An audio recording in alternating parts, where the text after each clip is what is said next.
informational meeting to order Tuesday, September 15th, 2015. First item on the agenda will be Public Services Committee update by Councilor Erickson. Yeah, it is. Oh, no, maybe not. Yeah.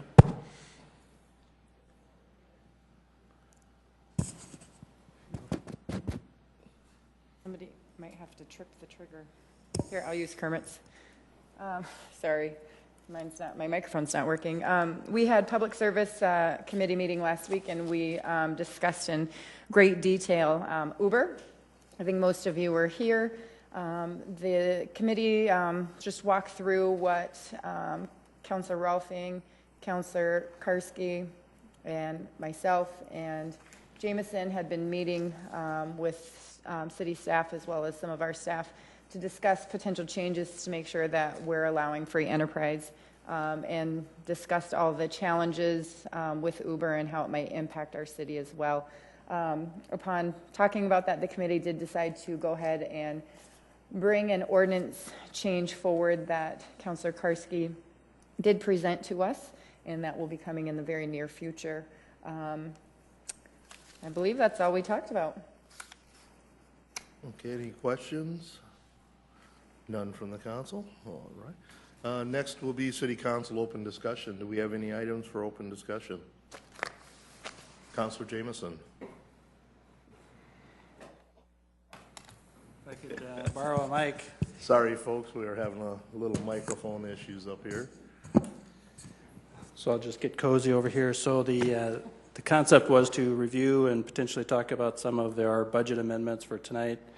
If there were questions remaining or concerns, I did have a chance to meet with most of the councilors and review at least the list that we had then. There is one new one that maybe is a little different that I wanted to share with everybody. The idea is, and I asked Mary Johns and Jody Fick to be here tonight to maybe answer any questions, but the concept is to analyze maybe our commitment to Cayley Branch Library, the $1.1 million, and the alternative approach would be potentially to, if acceptable with the body, is to request that a master plan be created for the library system. So before we spend $1.1 million on Cayley Branch Library, we develop a master plan for them to follow, for them to work with, just like we've done with the aquatics facilities. Parks has them. A lot of other departments in the city use those. So I had a long discussion with them earlier today. I went and toured the Cayley Branch, actually with them while they were on the phone, but it's a very nice library, and it's got a lot of great things going on, of course, but that was just an attempt to maybe open the discussion a little broader about the future of the library system with all of our partners through the counties, a growing great city that we have. Maybe there's a change that's needed before we just reinvest, and their principles were to follow their best practices, and that's great. I am only just suggesting maybe we take a short step back and let a master plan be developed and then follow through with that. So it's not on your list that we reviewed, or some of you may have seen in your email, but that'll be coming. And so the library staff is here if you'd like to ask them any questions or review that further. But I was trying to do as much as we could during our 4 o'clock meeting so that tonight could be maybe a little smoother. So that's there, but the other ones are, I've got the 2 amendments for roads, one for roads and one for traffic lights. And my approach tonight would be that any leftover funds that kind of get, if there are any, that get amended out, that maybe could just kind of boil down into this a pool of funds for roads. I've kind of pretty well predetermined that I won't have enough to fund what I was hoping to fund, but maybe a few dollars will end up, and if so, we could direct them towards streets. So that's just kind of a general overview. Any questions? Councilor Urfenbach. Thank you.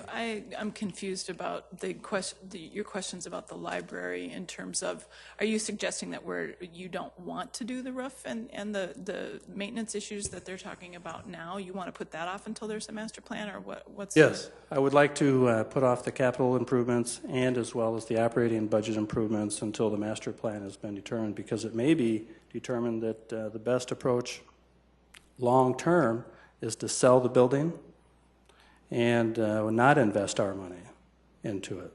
And I think, I guess if they can show me they've got buckets under there and they're collecting water because it leaks, then maybe I could change my mind. But I'm sensing that those are recommended improvements that aren't dire straits.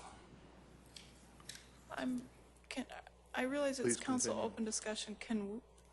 How far do you want to take this, Counselor? Do you want to talk about it more tonight, or do you want it? Because I'm thinking, how often are you in the libraries besides being on the phone with the library?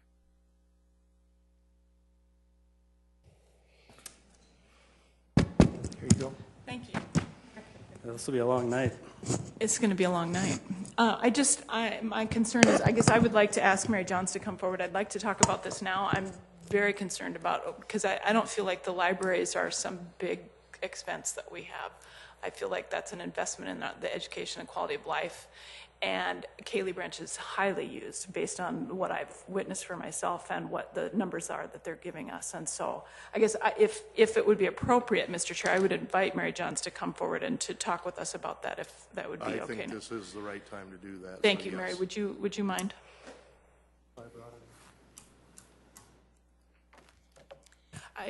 Mary, See if these work. Are these working? I don't know. Maybe. Otherwise, maybe. I can shout. Can you hear me now? Mary, would you just talk to us about the Kaylee Branch in general and how it fits into the overall plan for the libraries? I mean, it's my understanding it's one of the most used libraries that we have. And so I'm concerned that if we start letting maintenance go because we don't have a master plan, that might be an issue. Maybe it's not for you, but would you talk about that? Sure. And you're right. Kaylee is one of the busiest branches. And in fact, in last year, Kaylee circulated 392,855 items compared to 392,698 items downtown, which is our second busiest. So 300 items different between Kaylee and downtown?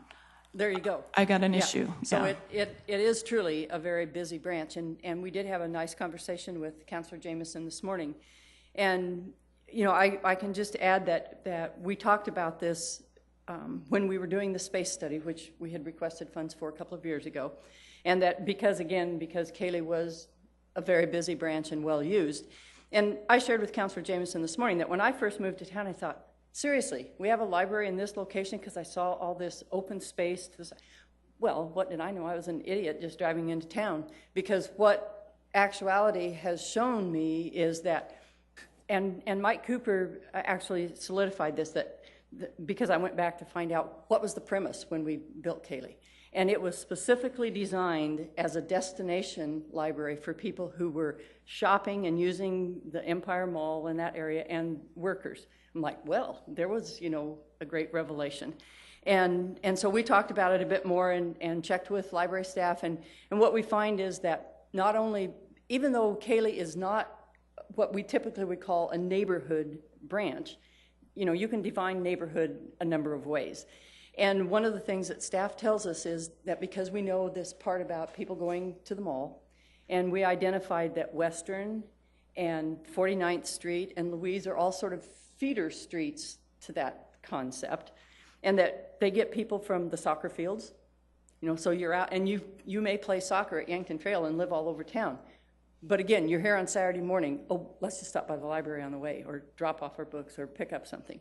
And we do a lot of partnership and activities from Sertoma Park and the outdoor campus, the Butterfly House. So all of those things. And then we started looking at the maps this afternoon. And, truthfully, downtown and Kaylee are the two locations that cover the city core. And, quite honestly, I hadn't really put it in that perspective at that time.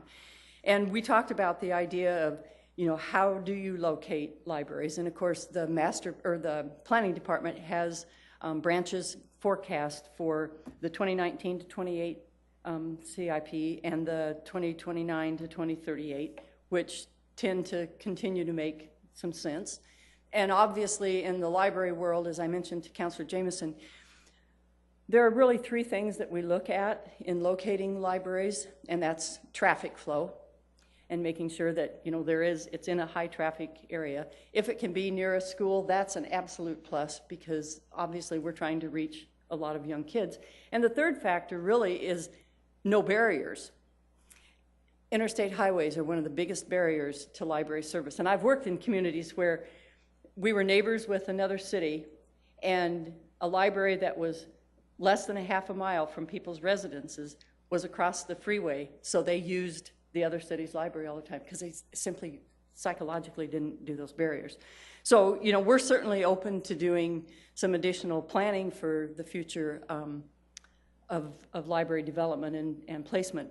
But I would say, after looking at more information today, that truly you're right. Kaylee is a valuable resource in that location, and the upgrades that we want to do really bring the Kaylee Library into, you know, current use. Because while it is a very well-used library, and that shows, obviously, and we did build on, or add on, this was originally built in '88, and so clearly the community does utilize the facility.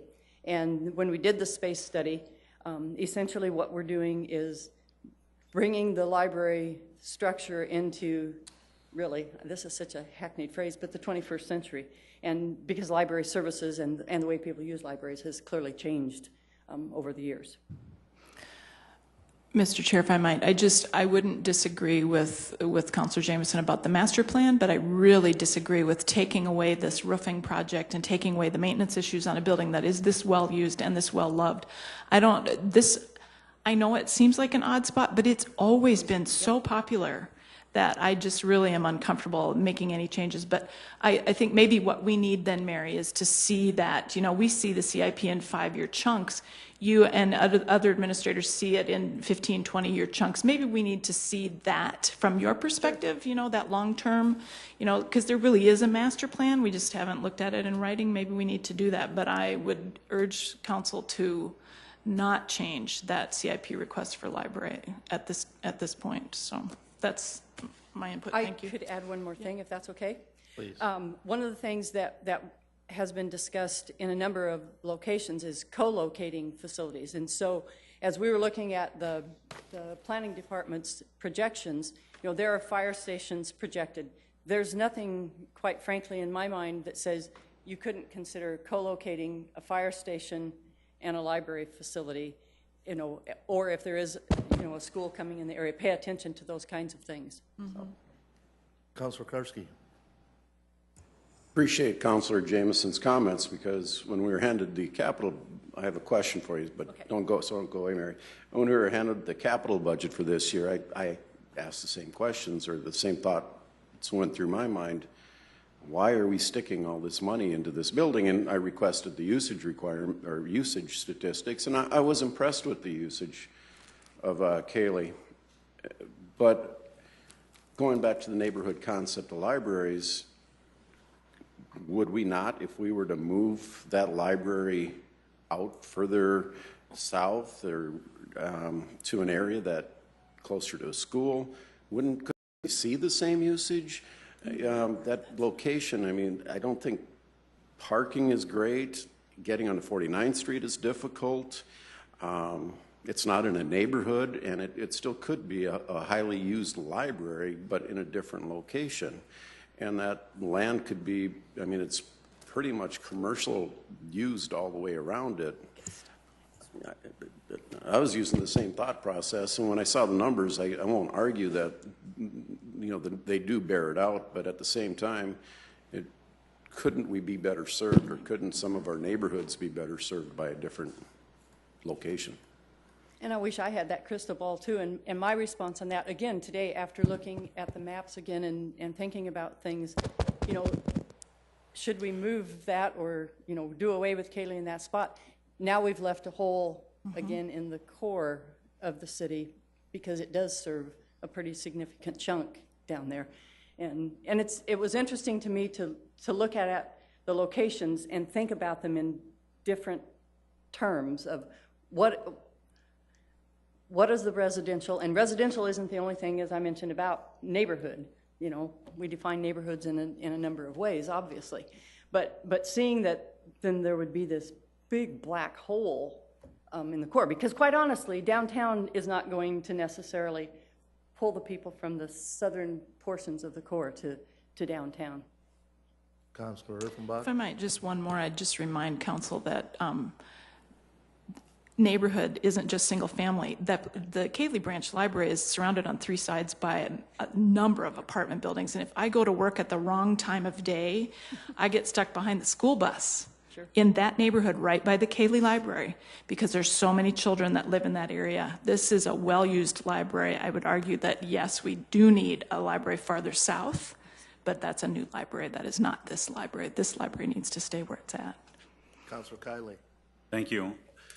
I appreciate the question and the opportunity to analyze the issue, but I guess until it's proven that we would have another site or location that would serve as effectively and efficiently as the current site, I'd be hard pressed to vote against this evening. You know, as they say, if it ain't fixed, don't, or if it ain't broke, don't fix it. If it ain't fixed, don't broke it. Something along that line. No, I think there's nothing wrong with this. It's proven to be very effective. Councilor Jameson? Thank you. As a matter of just clarification, maybe I overstated my thoughts and efforts. The idea would be to maybe then continue with the 102,000. Does that include fixing the roof? Yes. Both the windows, the light fixtures, and the roof. Right. So if we spent the capital money to get the building in good repair, and I mean, my approach and my thought process here is to not stop the program, but to make sure we're doing it in the right fashion. And if it's spending another $1 million at the Cayley Branch, I think all of us support it. But it's just not knowing what that master plan is, and I don't think we would offset the tilt of the earth if we waited a little bit to do that and allow Mary and her staff to develop a master plan, show it to us, demonstrate to us that the best solution is as they've recommended. Or perhaps as we did with the Prairie West Library, adding it to the next school is the best next step. Obviously, we've got kind of two different strategies here of growing the library system, and maybe it takes a mix. But I would bet there's all kinds of other people around the country who've done this and expanded their library systems in conjunction with their counties and developed a plan that I bet we could follow and not make any other simple mistakes by just doing something out of order. So that was my intent. I hope anybody listening doesn't misunderstand that like Karski says, Councilor Karski says, I don't hate libraries, but we are in a changing environment. The internet has changed a lot of things for a lot of businesses and a lot of services and a lot of things, and we're a great growing community, and I just don't want to see us maybe take a misstep, and it wouldn't change that much. But I would encourage let's just fund the light improvements, the window improvements, and the roof. The other operating funds that could be spent would be spent the following, or could be just pushed off a year. Those are my thoughts. One thing I could say to that, and you know, obviously it's your decision, you know, we had originally planned to do this project this year. So the cost continues to go up as we delay. That's just, I mean, but that's a decision that we have to make, which is more prudent. Tracy Turback? Yeah, thank you. Tracy Turback with the Finance Office. I just wanted to clarify the numbers. The $102,000 that's in the capital program is for lighting and windows. The roof is not included in that. The roofing is included in the $1.1 million that's in the operating budget. Thanks, Tracy. Yep. Any other questions? Councilor Erickson? Keep pressing buttons and they don't want to come on. What is the line item for the roof then? So we have 102 for windows, and then what's the line item for the roof? I know oftentimes in our budget books, we kind of lump them all in together, and we don't have specifics as far as, you know, specific streets or this or that. So I'm just wondering exactly what the roof is. 70,200? And it might be in there, I just didn't look. Yeah, the improvements that, to the kind of the envelope of the building that are included in the 1.1 million would include the roofing over the children's area, some siding, as well as parking lot lighting. That's about $111,000. And then the rest would be the reconfiguration to make it a smooth transition, et cetera. That would be the construction for the efficiency and operational improvements, right? Thank you. And I, just as a side note, as a lot of times you might hear that as justification for a project, that it will improve efficiencies, but I can assure you, if what I've learned in working with Mary over the last few years is that she does place a high emphasis on efficiency in the operations. And what I've seen at the main branch and the new Prairie West branch, some of the investments that we've made are paying big returns and are improving efficiency a great deal. It's one of the few times I've seen a department director come forward and say, if we invest in this equipment, I'll give up some FTEs. And that's a reality. Those are dollars we're saving today, every day. And so when she comes to me and the team and says, these will improve efficiencies, that comes, from my perspective, coming from Mary, that comes with a lot of credibility, and I would place a lot of emphasis on that if she tells me it's going to improve efficiencies, I think you can bank on it. And if I just may make one more small statement, thank you for that. I appreciate having some background information on it. You know, one thing for me, I do use the library. My kids use the library a lot. The schools use the public system library as well as not just the libraries within their own schools. But I don't know that I'm necessarily hearing complaints of, boy, that Cali library is just so darn inefficient. It just isn't working. I walk in there and I've got to rock around tables. But I do hear, boy, I'd like another library south. I'd like this. I would like, you know, I'm not, and I understand, and I'm not, I kind of wade through some of it, and it's not that, you know, it couldn't run a little bit smoother, but you spend that money, but the costs are going up. So as costs go up, does that mean building another library? Do we need to serve our community further in the Lincoln County, close to Harrisburg area as we partner with other counties? I don't know what that looks like, but I certainly think a master plan would help identify what are our needs in 5, 10, 15, 20 years as our city continues to grow, because we all know we're growing at a fairly rapid pace. So thanks for answering our questions. I appreciate it. You're welcome. Thank you. Any other questions for Mary before she sits down? Mary, I'll have you stand here for a moment here.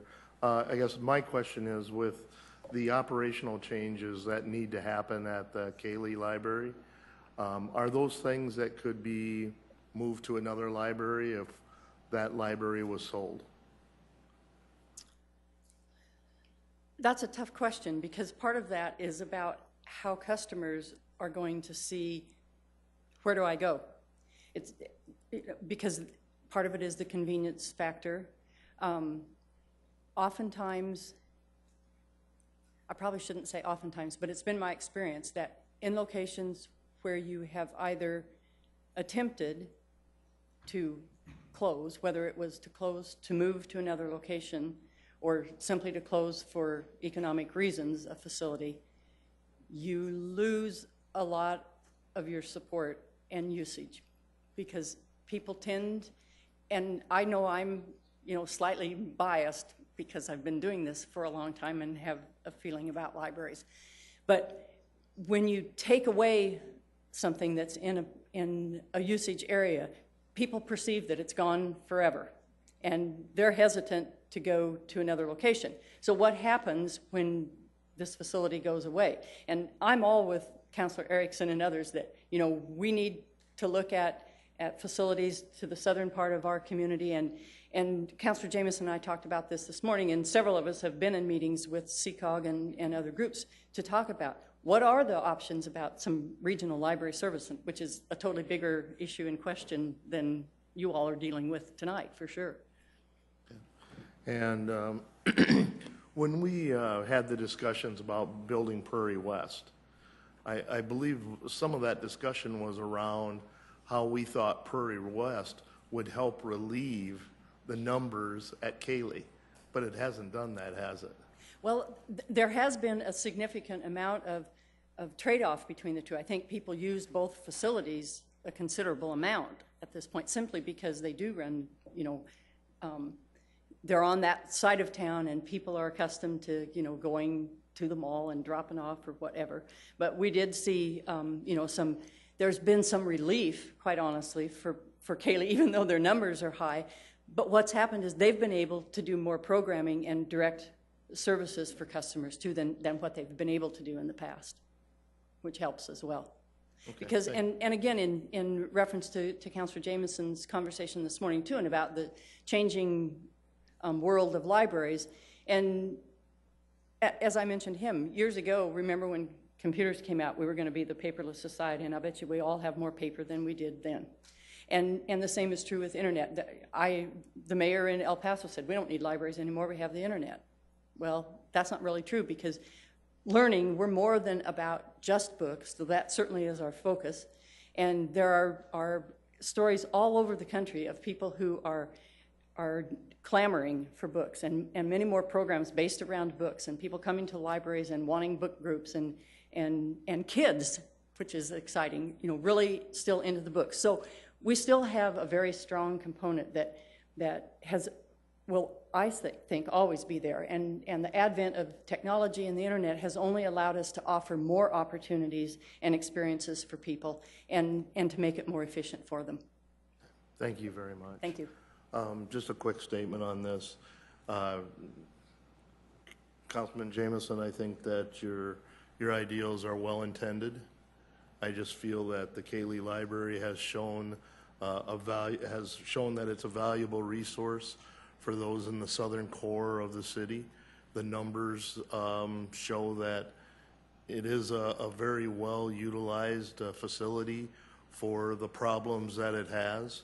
But no matter what, whether we keep it or sell it, we still do have to keep up that maintenance on it. And I feel that this discussion is a larger discussion than just one amendment or the maintenance that's proposed for this at this time.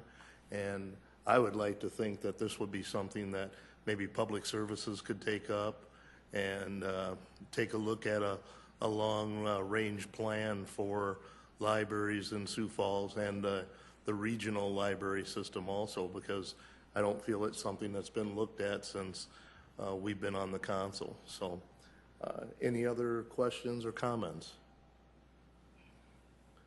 All right, we'll move forward then. We have our presentation, Space Needs Project Update, and we'll start with Sue Quambach. Thank you. Good afternoon. Sue Quambach, Director of Central Services, here to talk to you about a potential city administrative office building. As you will recall, we came in April and did a presentation for you on this same topic.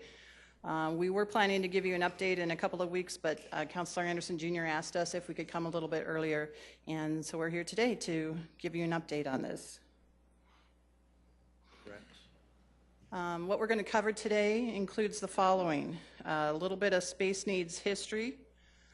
We're going to identify the problems that we're facing today, recommended solution and benefits of that recommended solution, funding plan, project concerns, and next steps.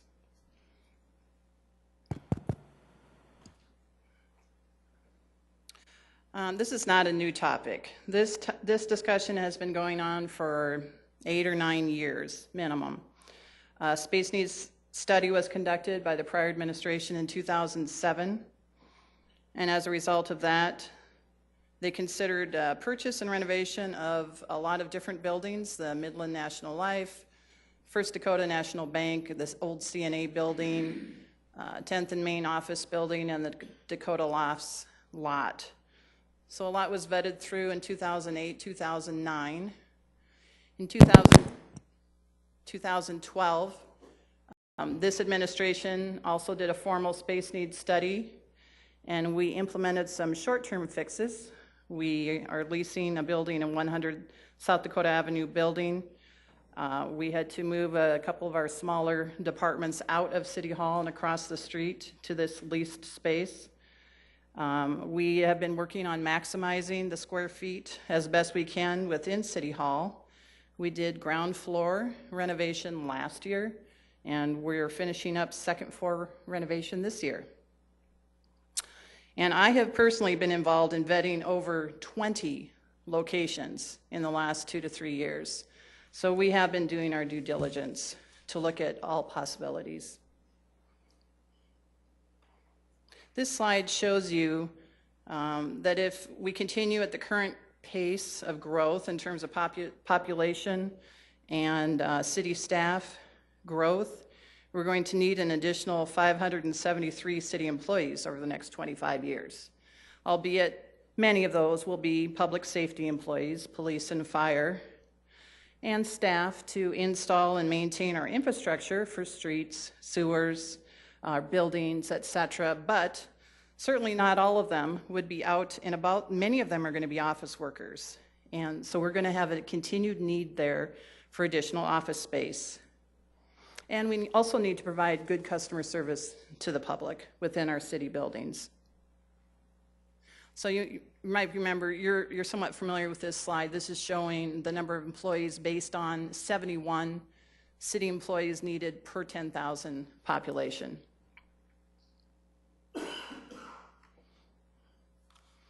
The problem is quite simply that we're out of space. We've maximized space in City Hall, but we still haven't improved working space for all of our staff, and the teams are still split up. This is a picture of basement office area. It is the lowest level of City Hall. This is below ground floor in City Hall. And there are still 7 employees, engineers, that work out of this area that they affectionately, or maybe not so affectionately, call the swamp. We opened up second floor, as you know, by tearing down all the drywall that we could. It's now an open office concept. There's only 2 offices up there. Everything else is open office, cubicle space. But even with that effort, engineering will still be in at least 2 locations in City Hall, and Public Works admin is in a 3rd location in City Hall. And they have no growth space. We now will have 44 employees working on second floor, but we still don't have enough space up there to move the people out of the basement. And as I said before, we had to move some smaller departments out of City Hall altogether because there's no room for them there.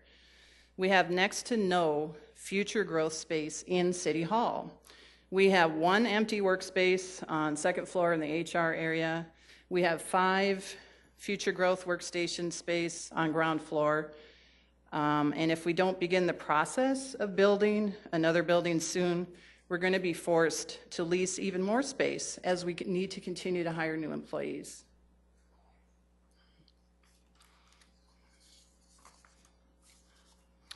So, as I said, we've vetted through all kinds of other options in terms of looking at existing buildings to see if there's a possibility to buy an existing building.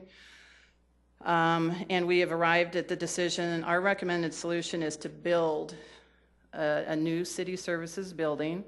We want to continue, we've made tremendous improvements to City Hall, but there is a finite number of square feet there.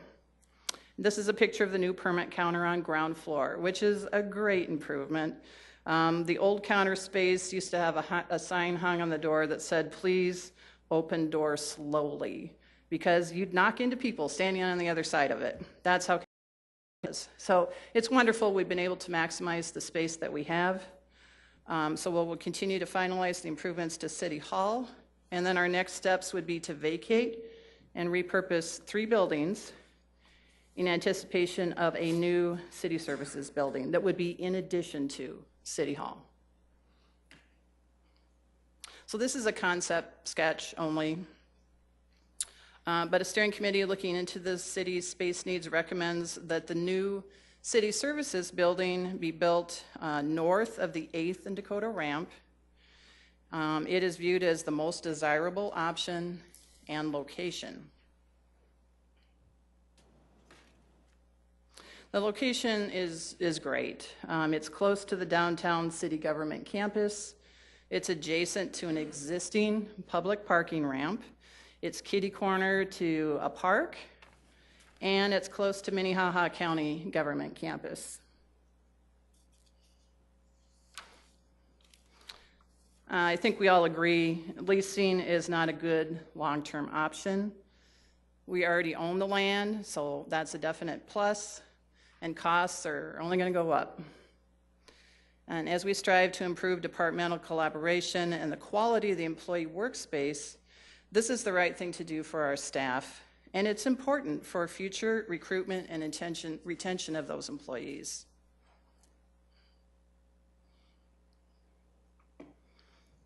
So the goal is to centralize the high customer service departments, such as parks and utility billing, in the downtown city government campus for a better customer experience for the public. This slide is showing you the 2 buildings that would be sold or repurposed and the staff that would potentially move to the new location. We'd also be able to discontinue our lease at the 100 South Dakota Avenue building and move those folks back to City Hall.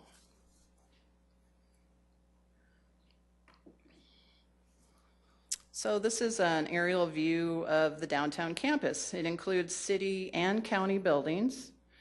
So to the north, we have our law enforcement center, which is a city building.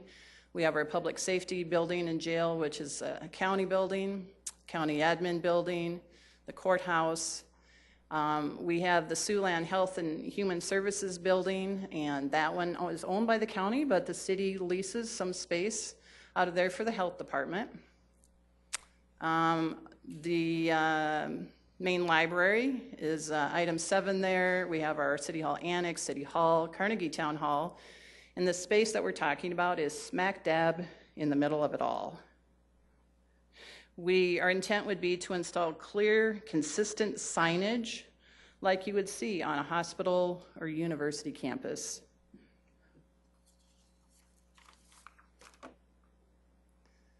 And now I'm going to turn it over to Tracy Turback to discuss funding and budget considerations. Thank you, Sue. Tracy Turback with the Finance Office again. I think Sue's done really an excellent job of recapping kind of where we've been, how we see the history of this problem going back into the Munson administration, if not further back in time. So it's not a new problem for the city. It's something that the city leaders have been wrestling with for some time. And plain and simple, as Sue said, the problem is that City Hall's out of space. We're just maxed out at City Hall. We're now, as you folks know, into the mode of leasing office space. We do have teams that are fragmented, as Sue described, and there's simply no room for growth. That's not a good position for the city to be in if we're going to be an effective, well-run organization. And the solution, as she recapped, I think, on so many fronts and so many levels makes just great sense. We already own the land, so there's no investment in land. This will centralize our teams to improve collaboration and efficiencies, and as well centralize some of our customer service points. One of my favorite benefits of this is that we can quit spending money on leasing and start investing in the city's own asset. And as Sue described, the government campus concept, this would just build upon what we have already got going here in the downtown area with the government concept or government campus concept. And last, certainly not least, is the benefit to our own city staff and improvements made to their working conditions. So with that, let me talk about funding, and some of the things I want to talk about have to do with concerns that we've heard since April when we first started talking about this particular project. Funding has not been one of those that I've heard concerns about, but it is critical, of course, with any project, so I do want to talk about it again just to make sure everybody is understanding just what we're proposing and how this is expected to unfold. The project would be funded by selling sales tax bonds. The amount of bonds to be sold would be determined once we complete a schematic design process. So that's one of the first steps to really determine how much money we would need to raise from a bond sale. We'd have to determine what is the concept, what is the schematic design for this property, what will the building look like, and most importantly, from a financial standpoint, how much will it cost? And so that schematic design services effort that will involve an architect and a construction manager for pre-construction services is funded within the 2015 budget. And as you folks know, the debt service payments have been reflected in the CIP that's been proposed and that you'll vote on later tonight. So we don't have cost estimates now. That's something we, of course, all want to know. What would the project cost? But that's really something to determine a reliable number, actionable number. We really need to complete that schematic design phase before we make a final decision and understand what the costs will be. The discussion about Van Epps Park has been one that we've heard comments and concerns and questions about in terms of how this improvements to the Van Epps Park piece fits in with the rest of the building project. The current proposal within the capital improvement program, again, that you'll vote on tonight, includes $85,000 in 2016. That would be intended for design of the park improvements, and $471,000 in 2017 that would then be provided for construction of the park improvements. And the intention is really to have that park completed and enhanced so that when the building is finished and open that it's available for use. There have been questions, as I say, about the timing of it, certainly legitimate questions. The estimated cost has been questioned, and maybe most importantly from your perspective, I think just a question about whether or not there's a higher priority for those dollars in 2016 and 2017 that are in the capital plan. So with those questions in mind, we've developed some other possible alternatives for you folks to consider in terms of the improvements to Van Epps Park. Number one, of course, is the proposal that we've got on the table in terms of the recommended CIP. But the second alternative for you to think about and consider would be to, if we do ultimately sell bonds for the building project, that we could incorporate into that bond sale enough dollars to complete the improvements to Van Epps Park. So that's another, I think, perfectly acceptable, very viable means of financing those improvements that would not involve utilizing sales tax dollars from our capital improvement plan as they are currently proposed. One advantage of that would be from a project management standpoint and management of an overall project, having all those dollars for the building and the park in one bucket would certainly help coordination of that. The budgeting, the contracts could be streamlined, I think, and simplified. So there's certainly some attractive aspects to incorporating the cost of those improvements into a bond issue if we do have one, in fact, for the building. Item 3 would be to phase in improvements, or alternative 3, phase in the improvements over time. Certainly we do that in a lot of cases where we break a project up into logical pieces and do one piece at a time so that it doesn't mean as many dollars in any one given year. So that's certainly an alternative if we wanted to break that up into pieces, although there is a limit to how far I think that it's prudent to do that with projects. Certainly the smaller pieces, the more pieces you have, the less cost effective I think we are with spending those dollars. It's you have mobilization on projects and so forth, so there's certainly a limit to how far you might want to go with phasing them in, but that's, again, I think another alternative you folks may want to consider. And as with any project, there's always the alternative of not doing it at all, so the project or the park as it currently exists today could be left alone. We could do nothing and leave the park in its current state. So those are some options for the council to consider as it relates to the Van Epps Park improvements that have been proposed. clearly you folks hold the purse strings, so you get to decide whether or not dollars get appropriated for those improvements, and if so, how under one of these, or maybe some other alternative that we haven't identified, you might want to proceed with those improvements. Again, the council clearly is in the driver's seat on that. Next item I wanted to address was the county collaboration.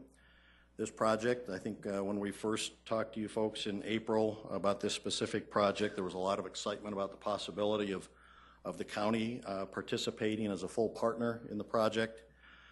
And of course, at that point, discussions with the county had just recently begun on that topic and really hadn't been delved into very deeply.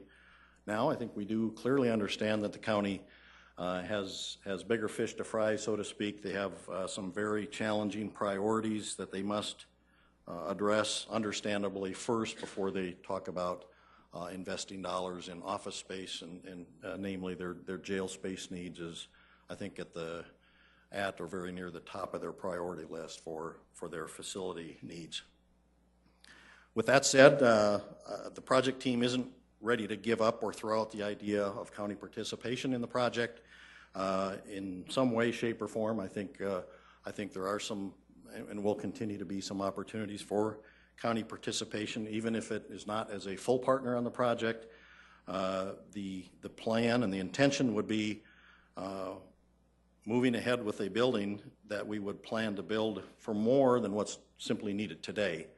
That seems only prudent given the history of growth here and the expectation for that growth in Sioux Falls to continue. We clearly want to build this building for the future and to meet future needs as well. So with that said, we do expect to build more than we need and have additional space that will not be needed by the city on day one. Those are spaces that could be an opportunity for the county to participate or become an occupant in the building at some point.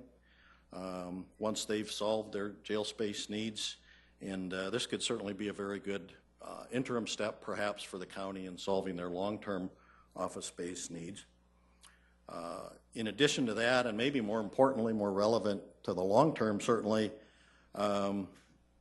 moving ahead with this project as it's proposed does not rule out future collaboration with the county on a longer term solution.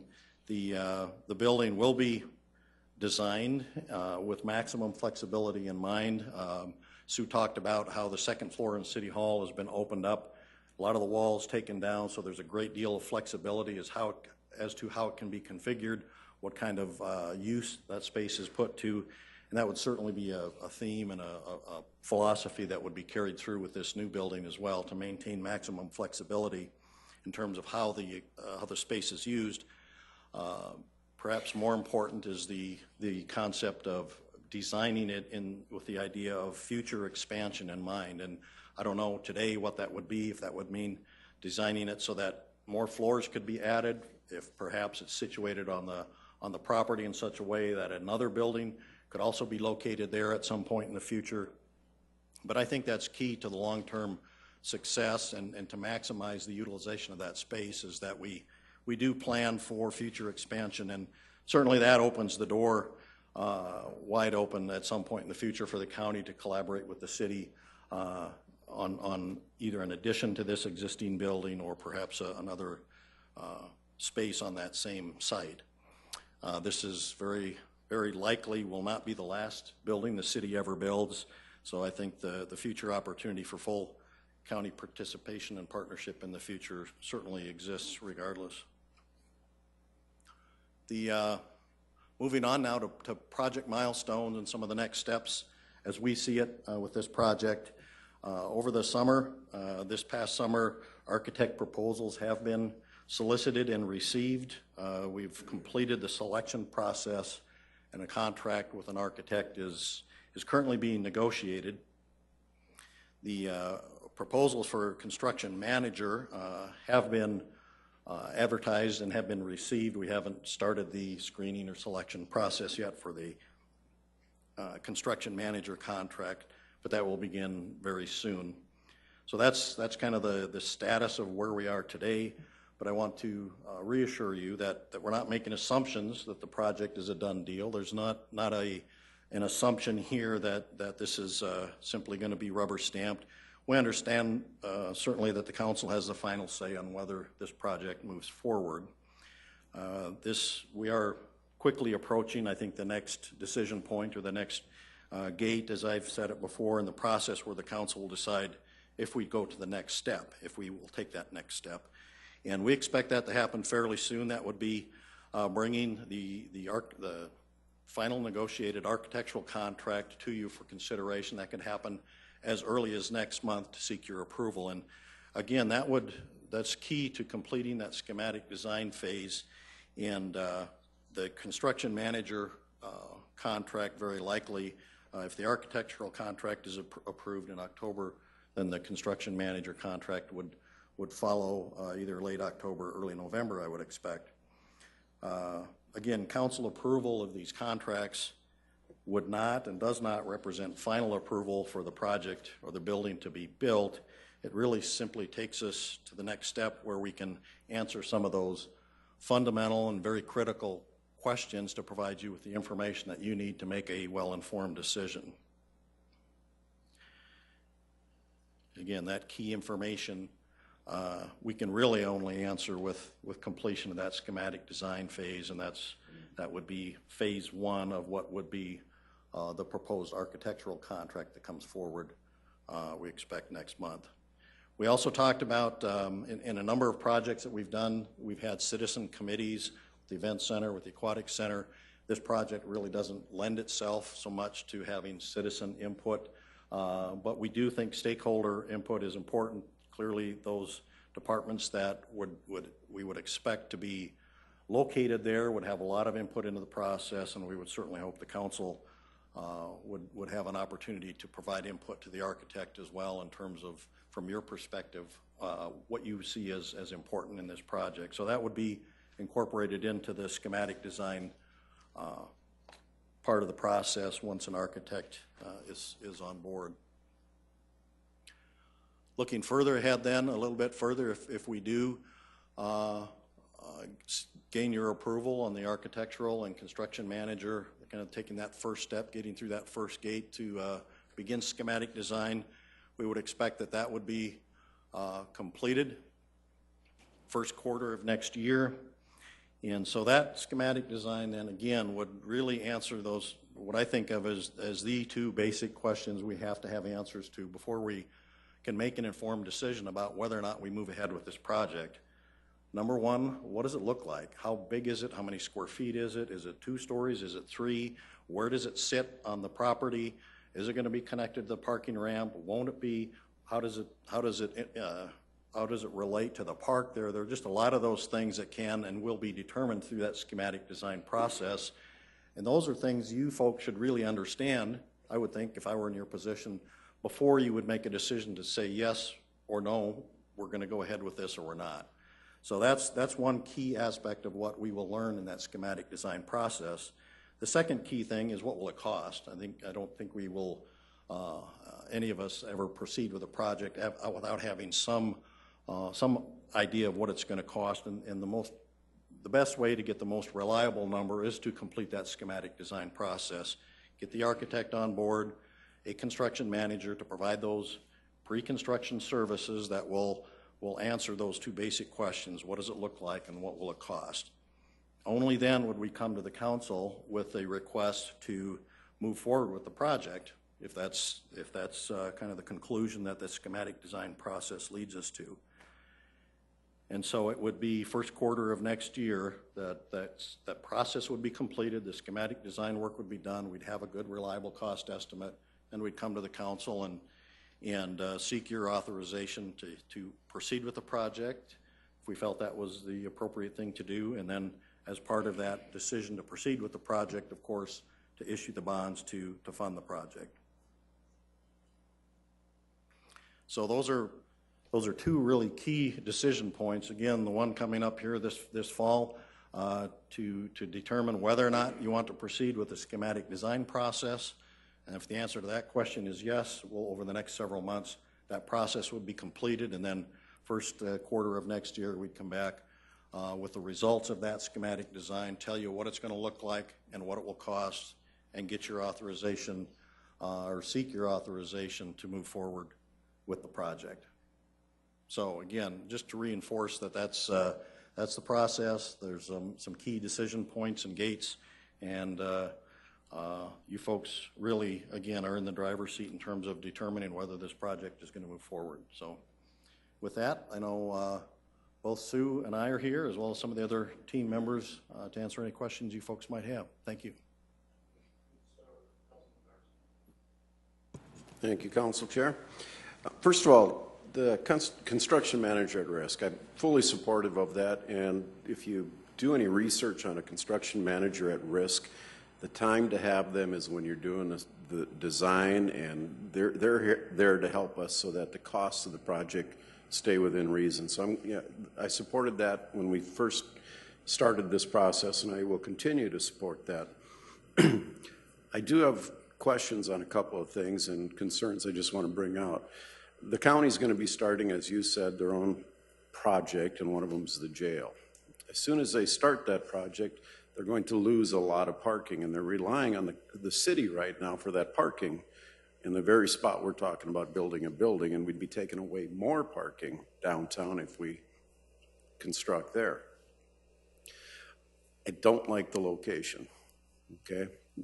My own personal choice, and I'm not a designer or architect, but I do wonder, when you look at the property at the corner of 8th and Minnesota, it's 2 pieces long, the city doesn't own it, and in the whole scope of things, the land is probably one of the cheaper aspects of a project like this.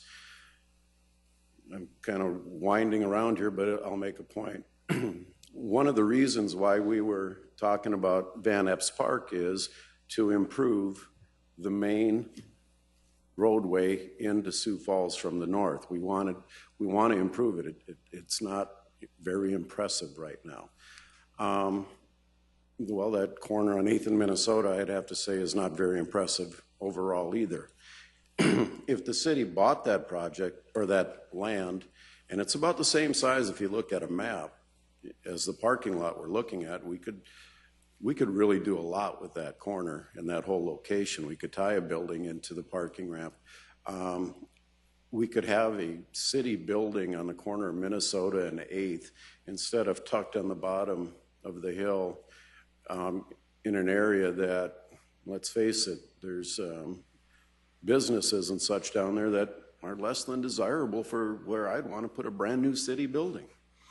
Have we looked at buying that land at 8th and Minnesota? Is it for sale? I imagine it is. Can you talk about any of that, Tracy? I can certainly start a response, and I know Sue has been kind of leading the effort to for the last couple of years to cull through and evaluate. I think she mentioned she has looked at 20 or more different sites or possibilities, and that was one of them. There is a developer there that owns that is planning to develop it into a building. They were interested in the city being a tenant in that property. Certainly, I think from my experience, any property is for sale if you offer the right price. My recollection is that the price being asked was quite high.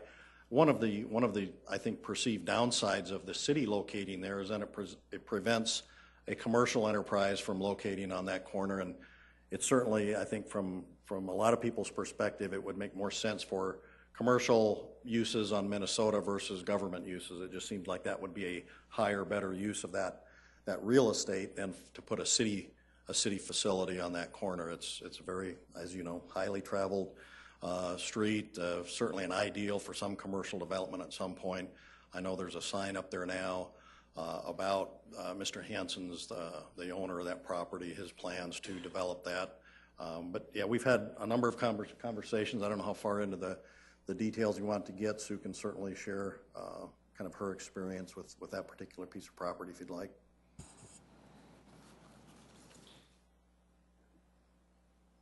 So while you're coming up, a commercial development on that property right next to a city park, there are limited uses to it. I mean, it would require a conditional use permit adjacent to a city park, so the uses for a commercial building on that corner probably are somewhat limited. So just kind of an observation or a comment from my perspective.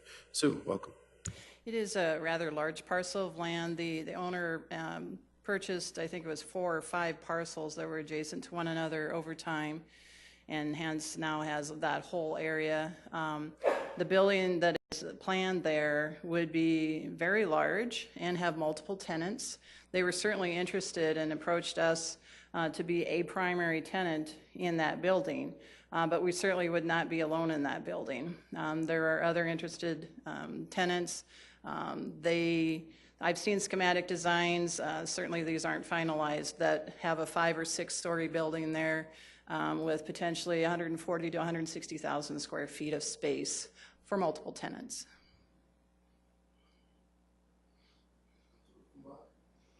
Excuse me. Thank you, Mr. Chair.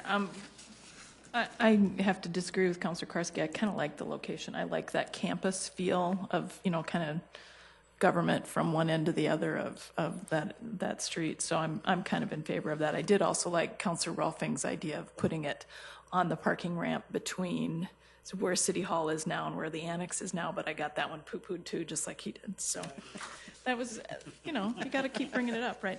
I guess just a couple of things for me that I really wanted to highlight. And I've said this before. Number one, I think we do need to build a building that it's ridiculous to continue to pay somebody else for, rent and all of that stuff, that we need to own our own building. Two, I understand Public Works needing to be an all-in-one location, and that's really critical at this point. If this city's going to grow at the level that it is, those teams need to be able to work together. They need to be able to see each other across the aisle. They need to be able to collaborate in the same space and not have to plan or Skype or whatever. It's really critical that we get those folks together. Then the last piece for me really is that long-term plan. And I think that we have to be really smart about this building needs to be, it's not for the next 10 years or the next 20 years. This isn't 50 or 100-year building, and it needs to be expandable. It's not made of rubber, but it's going to go up or it's going to go out or it's going to do something, right? So those are the pieces for me that I'll continue to say that we heard about this in a funky way as City Council. We weren't really appreciative of that, but the communication since that time has been top-notch, and I think that our understanding of this project is far clearer, and I think this is the right place to go, the right way to do it, and I think that we're on the right path. Councilor Rolfing? One quick question, Sue. The parking ramp on 8th and Minnesota, or 8th and Dakota? Mm-hmm. Yeah. Is that expandable? Did we build that so we can put levels on top of it? Yes, we did check into that, and the footings are such that it can support another story. So I think we'd get about another 80 parking spaces out of that. Okay, thank you. Councilor Kiley?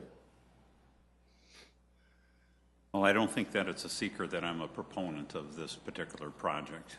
Number one, I'm anti-leasing or anti-rent, have been that way in my own private life, and I would continue with that philosophy even here, assisting in management of city government.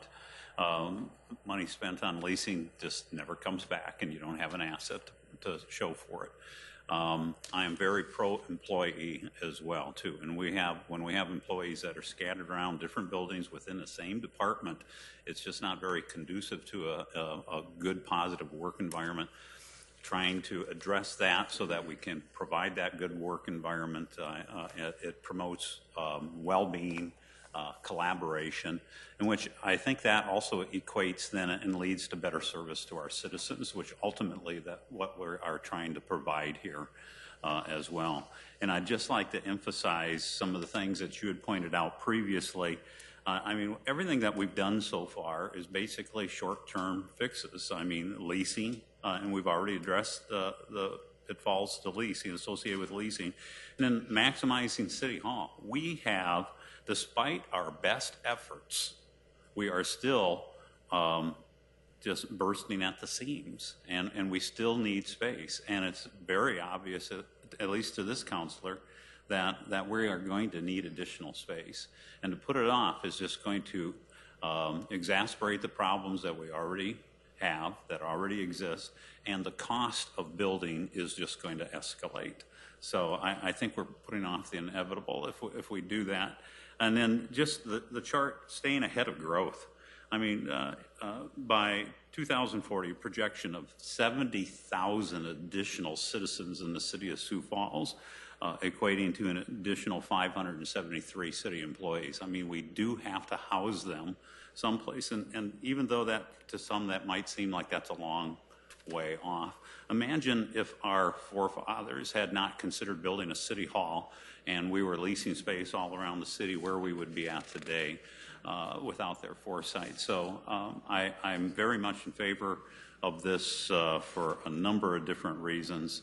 And I would encourage all of the, and I think that, again, the communication has greatly improved, and I will take the blame for some of that as well, because I've been on the Space Needs project, and quite frankly, it is difficult because the rules that we have to operate under are difficult for us to get together and to communicate. Even on tonight's budget issues, it's difficult to get together as a group to communicate. So anyway, it's, and the estimates will be available.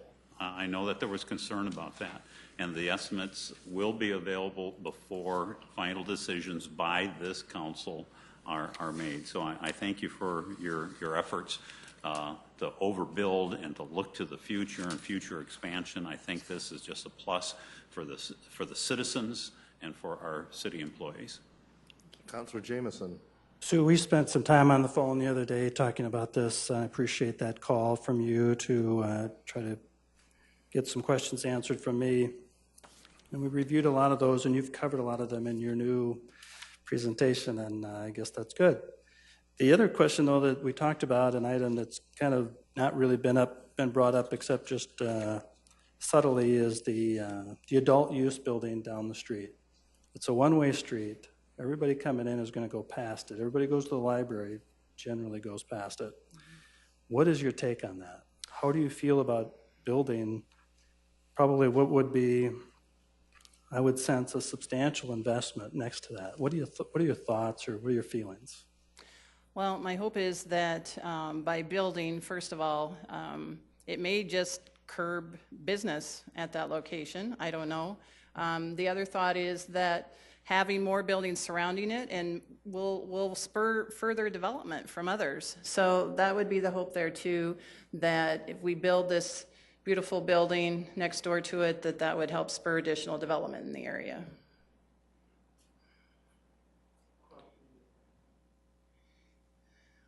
Did you do that? No, I didn't. April Fool's Day here. So the other part that we did discuss was the math of it all, and the idea that those other buildings, other locations, like we did back in 08 and 09, we evaluated all the inventory of the city, and we were going to trade off and sell all these other buildings to help fund a new building. And we had the math worked out that it was going to take a couple $1 million to do it. The economy went south, and a lot of things changed, and we just didn't do anything. Have you done the math? Well, the thing is that we really don't want to abandon City Hall. We have put substantial investment into it over the last 5 years, replacing the HVAC system, the elevator, finishing sprinkling within each floor of the building. It's a treasure to the city. It's 80 years old, but it's a good, sturdy building. We've invested in tuck pointing. We're just finishing the last side. We've done one per year over the last 4 years.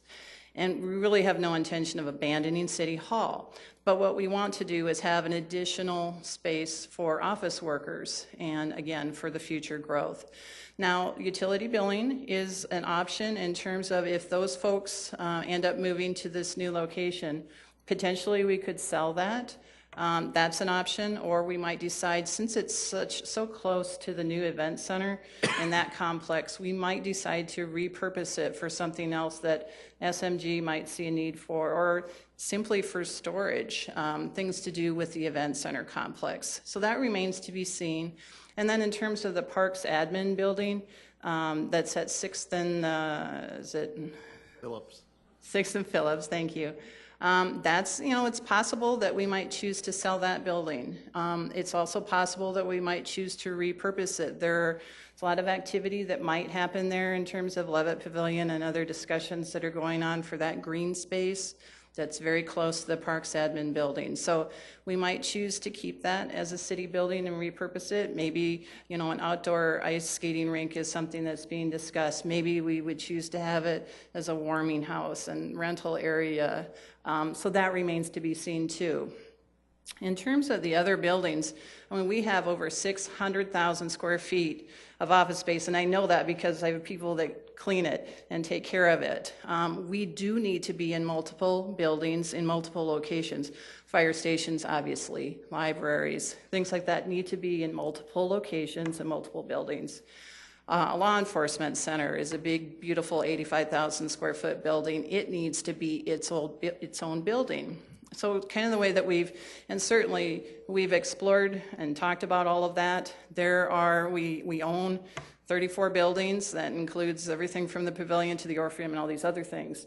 And we're going to need to continue to have those buildings and have them exist as they are. Those 2 buildings that I mentioned to you, though, because that staff may be moving to this new location, we might choose to sell those. That's a fact. Councilor Erickson. Which ones of the leases that we'll be getting rid of, though? I think that was, what's the cost saving? What's the number? What's the golden ticket, if you will, saying, based on these leases that we're giving up, we are going to be saving, right, fill in the blank. What is that number? Right now, we are moving out of the 114 South Main. That is a building we've been leasing for the last 18 months or so as we've been renovating City Hall. So that lease is expiring at the end of this month. The other one is the 100 South Dakota Avenue. It's the building that's to the south of City Hall. And it's about a 7,700 square foot building, currently housing our attorneys, community development and human relations. We are paying approximately $115,000 per year for that leased space. We have a 3-year contract with them with up to 2 additional 1-year extensions that would get us through 2018 as it stands right now. And there is an incremental cost increase each year, I believe 2%, that would be for the next year and the next year. Any other questions from the council? I have one follow-up, I'm sorry. Councilor Erickson, please continue. Writing my notes, I'm sorry. The last question I have is on the same history of city government space needs, where it says 2012 space needs study, the 5-year plan. When was council brought in? Was there counselors on it back in 2012, or what does that look like? I remember coming before you at Councilor Jameson's request to talk to you about the fact that we were doing a space needs study formally. We were engaging in a contract with an architectural firm to do that study. I don't believe that counselors necessarily were involved in question and answer type thing. It was internal staff along with the architectural firm that conducted that study. So at the April timeframe when counselors here were brought on, what was the intent of that, I guess? Because it sounds as if the study was pretty well done. So I don't know if that was just follow-up or what. The 2012 study was intended to be a 3 to 5 year interim fix, if you will, because we knew we were out of space and we needed to do something to address our immediate needs in the short term. So that study helped us figure out, as we vetted through various options then, right, to figure out what we needed to do for the short term. But it did not address our long-term needs. And that's where we just kept going and going and going in terms of looking at more and more properties to see what would be the solution for our long-term needs. So when we came before you in April, it was to present the fact that, we've been conducting this analysis with internal staff for the last, several months, although really it started in 2012. And we wanted to let you know that we had decided that this was our recommended solution, was to build another building close to City Hall to help us with our office space needs. And I understand it's something that you're constantly looking at as things move and change. I get that. I just was trying to understand the timeline a little better. Sure. Okay, thank you. Councilor Karski. No question, but maybe for discussion amongst our council members. I'm really looking at this saying, okay, we're given one choice. Yes or no, this is it. This is the location. Do you guys want it? We really don't have the ability to look at, two locations. What are the two best choices? We did that with the event center, and it caused a lot of discussion and debate between us and in the community. Sometimes when you're only given one choice, it kind of gives us gives the public the impression that we're the rubber stamp to make this happen. Either we agree with it and we're progressive and we're going to take care of the city's problems for the next 100 years, or we don't. Go back to the drawing board. We really don't have two choices or more than one choice to look at. And I would think that we'd want to explore more than one option. Just to say, this is it, you guys control the purse strings, you decide, is it what we should do or not? It just doesn't feel good to me. Okay. Councilor Erickson? One tiny statement to follow up on, kind of piggyback off what Councilor Karski said is, in our CIP book, we're often told that this is a plan and that it can change. And we've seen that with particular items that might be of interest to some of us, not this maybe, other items, and all of a sudden they're gone out of our plan, or all of a sudden they're catapulted to the front. And this is an example too, that there's $250,000 in 2016. What about 17, 18, 19, 20? Clearly, based on what we're hearing, they kind of need to be done sooner than later. So the next plan is going to have big bucks in here. It's going to cost big dollars to have that. It's not going to be 2021. It's just a plan and a guideline for us to kind of go by, and really we're voting on 2016. So I just throw that out there for conversation piece amongst yourself as you're going into the next meeting, that it's 0 in 2017, 18, 19, and 20. And that's hard pill to swallow at times. I'll let Tracy Turback reply to that before we have any other conversation yet. Thank you. Yeah, because we don't know the cost of the project, if we knew today, if schematic design process had been finished in April, and we knew that cost, those dollars would be in the plan along with the bond financing that would be proposed, similar to what we're doing, or what the plan looks like for the downtown parking ramp. You see an estimated cost, you see the bond financing. That's not the case here. What is in the plan beyond 2016 are the dollars required to service the anticipated debt that would come along with the bond issue. So there are dollars in 17 and 18 and 19 and 20 $1 million a year to make payments on those bonds. So we are anticipating at least accounting for those dollars in the plan. Any other replies or comments on this at this time? Councilor Erfenbach? Thank you, Mr. Chair. I was just thinking this, and Councilor Rolfing was too, apparently, where Councilor Karski's concerns are spot on, I think, in terms of the fact that administration kind of looked at all of those places. They looked at way more than one. They did look at a lot of numbers. They did go through and cross things off their list, and we weren't part of that process. I don't think that should stop this process. I think that we probably need to just see those. We need to have yet another kind of conversation about this building going forward. I don't think that because we are approving the budget tonight, that says, okay, it's going there and we don't have any more to say about it. I don't feel that way at all. But I do think that as part of the conversation moves forward, that there's no reason why staff can't come to us with the same kind of presentation and say, okay, here's why we said Rolfing had it all wrong on the parking ramp, right? Here's why we thought, that the one over on the hill was wrong. Here's why we thought this was wrong. This is why this works, and here are the numbers, here are the this, here's the that. And I don't think there's any reason why we couldn't do that. And I'm getting nodding from staff, and I guess I don't disagree with you, Councilor Karski, but I really am concerned about this project being hung up on our little kind of ego things that we're concerned we didn't hear this or we didn't hear that. So that's my statement. Councilor Kiley. And again, I would point out that there were other options that had been considered. And I agree, if there's additional information that members of this council feels that they need, then that is something that city staff can provide for them at that time.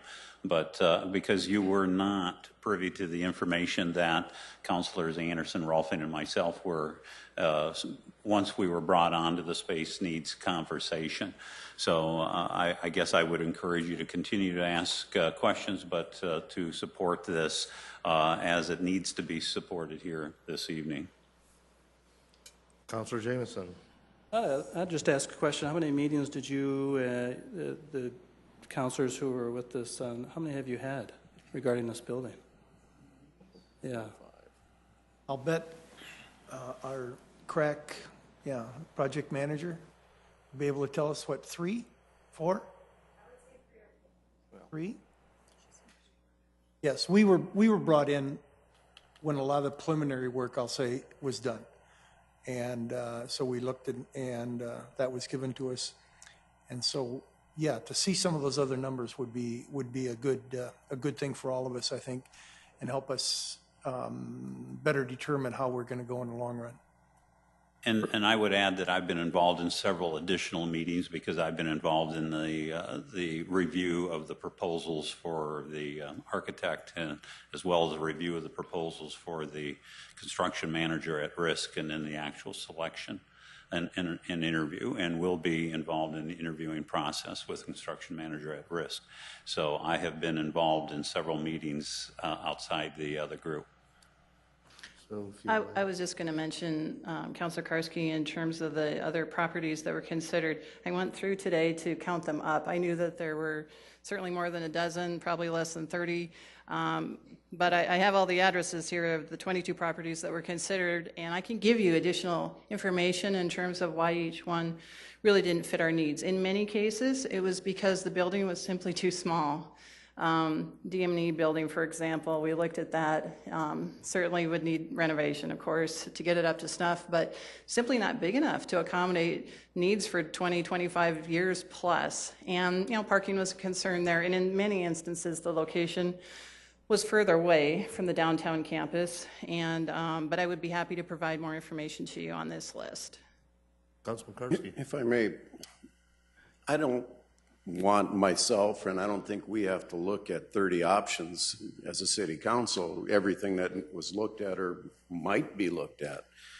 But at the same time, like I said, having just one option and with really no public debate other than an up or down on this one option is where I'm thinking that we could have more public discussion and more input. And I'm just looking at, give me 2, maybe 3, but just one, just for an up or down. I don't feel like I've done my due diligence, and I appreciate the work that Councilors Rolfing and Kiley and Anderson Jr. did. I truly do, but at the same time, that's not the public part of what goes on, and I think the public part of what needs to happen should be with us talking about it. I'd like to also make a comment. Just discussing the area that was selected and the businesses that are down there. We take a look at that. The city owns that, the property there. That is one of the things that did stand out. 2008, 2009 in the presentation, they listed several locations that they looked at. Each location actually eliminated itself. The closest one I thought would have been the best one was the First Dakota National Bank, which was right there on 9th and Main. And I know that the city did their due diligence on really taking a look at that building because of the size and the location. Unfortunately, that did not work out. But the location that was selected, and then we talk about the businesses or a business that is down there, I'd say let's remember over the last 20 or 30 years in that area of downtown, it's changed greatly, and businesses have come and gone down there.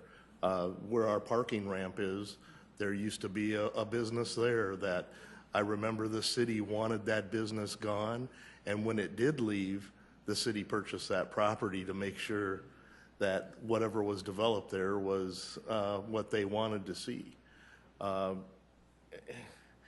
The one business that is still down there, that business has been down there for 30-plus years. And it hasn't been a business that has caused a lot of law enforcement calls or community outrage. But when we look at developing, who else is going to develop down there if we walk away for those reasons? And if we do develop down there, how much more are we going to encourage for development to happen down there in those open areas? We also have a park down there that we've had issues with also. And we're looking at developing that park so that it's more shared and it would be used more by the people who work and live down in that area. So I hope that, we take a look at these things and we realize that the administration, I've had questions about this myself, and through the meetings I believe they've been answered. But I do believe the administration has done their due diligence. Not all the time can we be involved in the beginning sections of these kind of studies, but I thought that they brought Councilor Kiley, Councilor Rolfing, and I in at a time where they wanted to discuss the building of a building and then bring that to the council. I apologize if it's been at a late time that we got this study presented to us, and I'll take that criticism here. But I believe it is something that we needed to hear before we voted on it, and I believe it is something that I really hope we support and move forward with. So thank you. Is there any other questions, statements? Okay.